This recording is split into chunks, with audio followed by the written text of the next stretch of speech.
What's up, guys? We're back. Another build. This is actually gonna be a pretty simple one today. Got the dual slalom track started, so we're only working with like so much elevation here, so I'm trying to get out everything I can to make this slalom track feel pretty quick. So we went to the highest point of the property, and we're actually gonna build a platform because I saw a deck at that super muddy race in South Carolina. Their gate they had was just like super basic wood platform, so no power, which is perfect out there. I obviously don't want to run power to the back of the property. Yeah, we're gonna build a deck, and then eventually I'm gonna add in a little manual assist starting gate. Let's get into it. First off, check out my new workbench I made. This area looks super shitty. I'm super OCD about how everything looks, and so yeah, it's just two tables that I had like kind of ghetto together. I did some framework, now they're all like solid. This table is actually the same height as the table saw or the chop saw, and yeah, looks good. We're getting there. I'm gonna slowly put doors on it and stuff like that, but we got all the wood. We're gonna chop everything up here, and I'm gonna move it up to where the starting hill goes and show you guys how to build one. We got all my boards cut for the outer frame. Here we did a bunch of stakes. I'm actually gonna stake them. Build a frame, we'll stake those into the ground. That way I'll have something to kind of push on since it'll be raised up instead of just legs actually sitting on top. So.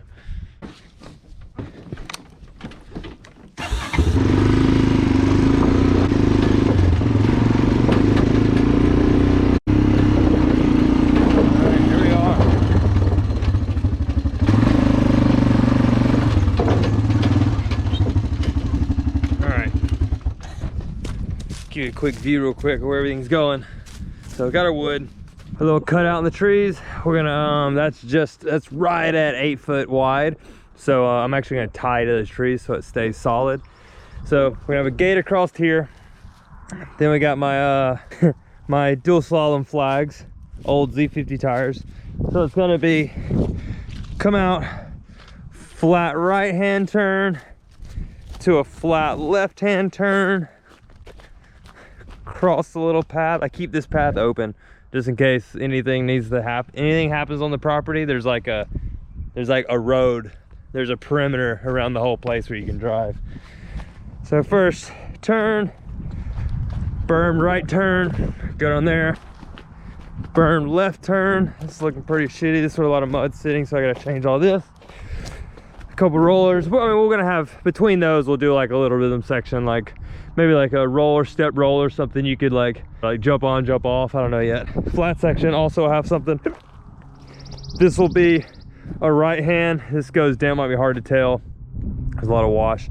This is going to be a flat right hander for now, but I might actually do like a wooden drop, like a wooden boner log that you like kind of hip in. That way, it kind of, if I have something I can jump into this hill, it actually makes this elevation a little deeper. So come down here, two berm right turns, hopefully going pretty quick. You can't tell, but we've probably dropped like 10 feet in elevation, so just enough to get going.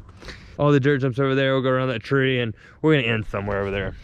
Just gonna start building and see where it goes. Yeah, we're doing an 8x8 frame. So what did I cut? We're gonna use two boards, two 2x4s at 8 foot. That will be the front and the back. But if you use an 8 foot board to finish out the square on the sides, it's actually gonna be 3 inches longer. So we obviously want to cut that. So I cut all the inside boards at 93 inches. So yeah, so once I put 93-inch boards into 8 foot boards, it'll be a perfect 8x8 square, and then all the center ribs are gonna be the same. All right, so I don't know why I decided to put just the framework in there and then put all the ribs in between the trees and all the bush. That was stupid. So don't take that tip from me. If you frame it up away from obviously this tight area, get the whole frame in there and then drag it in. That was kind of a brain fart. I don't want to go too tall. I mean, obviously it'd be sick to have a starting hill like this big, but at the same time, I look at this as like my training course. So the back here is actually on a stump out of that big tree. So I might actually level this out, and I mean, that's not high at all, but at least they'll kind of give me a slope to, even if it's only like a foot up from down here, at least I'll have a little bit of a slope to kind of get out of the gate and really kind of grind at it, you know? I would rather train on a flat surface than a steep surface for gates. Sorry, for gates I would rather train at the at a flat, because when you get to a slalom course, there's usually flags like right out of the gate, so it's not so much of like how it's not so much importance in your first straight like a BMX track, like a BMX race.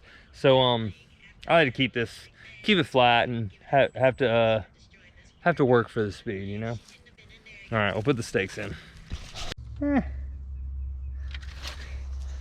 little over a foot elevation. Like I said, I don't want it big, but it's kind of looking smaller than I actually wanted it. I was thinking about a 6-foot ramp to sit on, which should be enough for the bike, but I don't really want to make this any higher. We're leaving it. So I'm sure you noticed in the time lapse, I was actually hammering these. So I put nails in because I really just didn't want to go buy screws and don't have enough long screws. So 2 nails in each side of the 2x4, and then I'm gonna come back and do 1 screw so it has at least something to that's pulling it against. So not ideal, but it's not a ramp, so it's not gonna have a lot of force. So once it's actually staked in and bolted to the trees and into the stakes, we should be fine. I'll just throw a deck on it and call it a day from there. So if you look, I did 1 foot ribs, so it's 8 by 8 by 8, and every foot I did a rib. That's the simple part. Now we're gonna find the we need to find the transition for the ramp or the gate. I decided to go this way because actually when I cut all those 8-foot pieces, they came out of a 14-foot 2x4. That left me 6 foot, so it worked out perfect because I wanted to do a 6-foot ramp. So I was gonna do it that way, but then I was gonna have to go use more boards, and you know, we do it here. We try to save all the dollars we can. So super flat actually. Yeah, but you know what?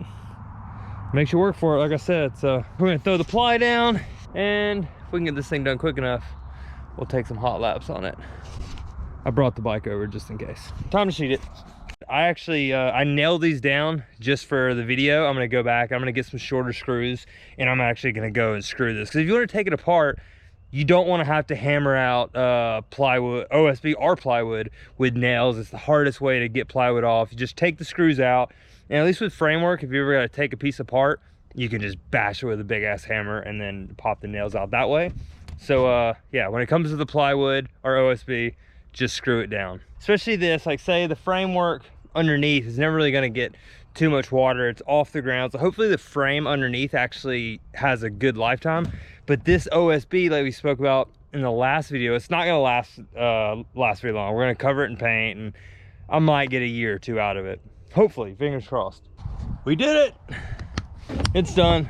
But one of my steps, every time I make these, I feel like I miss 1 step. And my one main step I missed today was making sure this frame was square. And by square, I mean a perfect square. If you ever hear people talk about, yeah, that's pretty square or whatever, like in woodworking, that's because you want to make sure it's a perfect square. Because these sheets of OSB, these are cut perfectly. They're rectangles, but they're perfectly squared off edges. So when you lay it down, ideally it should lay down perfect. Well, when I put this together, I actually forgot to make sure it's square. Even though it's 8 foot by 8 foot by 8 foot by 8 foot, the measurements are a perfect square, but it's a little sideways. So for example, so here my front and the back are perfectly straight, but if they're square, these are straight and the sides are straight. But if it's not square, it's a little kicked over. So the front and the back are square, but my frame is actually sideways like this. And by the time I went to try to straighten it out with the ply, I've actually already tied it to the trees, so I couldn't move it. So that was a rookie mistake.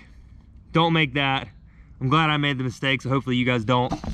But so you'll notice see how that seam is off. I mean, it's smooth right there, but look over here, and it's hanging over, and then all the way on this side, so it's hanging over there, and then it's not even at the end there. That means instead of my ramp being perfectly straight, it's actually cocked sideways like that a bit. Probably only an inch. Yeah, I'd say about an inch off, but it's all right for what we're doing. The ramp lined up. We made sure that was all square after I realized that hammering it in. So you know what, we still got a little daylight. Let's give this a little go. Sorry guys, yes, I'm in no helmet, and to top it off, I'm in mud boots and clip pedals, but we just want to get the feel of it. We'll eventually come up and we'll put dirt along the bottom there, and I'll make that like a smooth transition.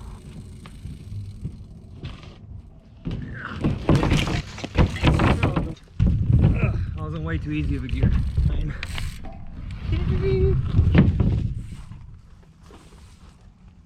Well, you see, I definitely got to bring those tires over here more. It's pretty good though. The second flat turn is a pretty good hard left. I need to move these over so there's more of a right.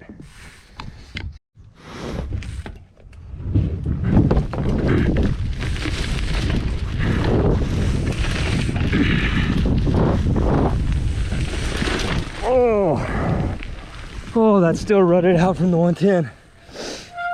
I have to say, as flat as it is, it's gonna be pretty fun. Kind of see, not much of elevation, but out here we make the most out of what we got. But the starting deck, I'd say probably it's about 5 foot from right here, so it's a very small elevation drop, but we're gonna make it work. All right guys, I hope you like that one. That's a super easy build. It's literally no weird angles, not many cuts, and perfect for any kind of roll-in for your jump at home. If you have a little backyard, maybe your mom and dad lets you build a roll-in in the back, and that's all it takes. I mean, that same setup would work for a 10-foot tall roll-in. You'd obviously have to have some legs and scaffolding or whatever under it, but I'll go over that with you guys another time. All right guys, well, we got a lot of land out here, so much more building to come, so let me know what you guys want to see. Maybe your ideas will spark some ideas for myself. Turned out good, it worked. Thanks for tuning in, subscribe, like, until next time. See you guys.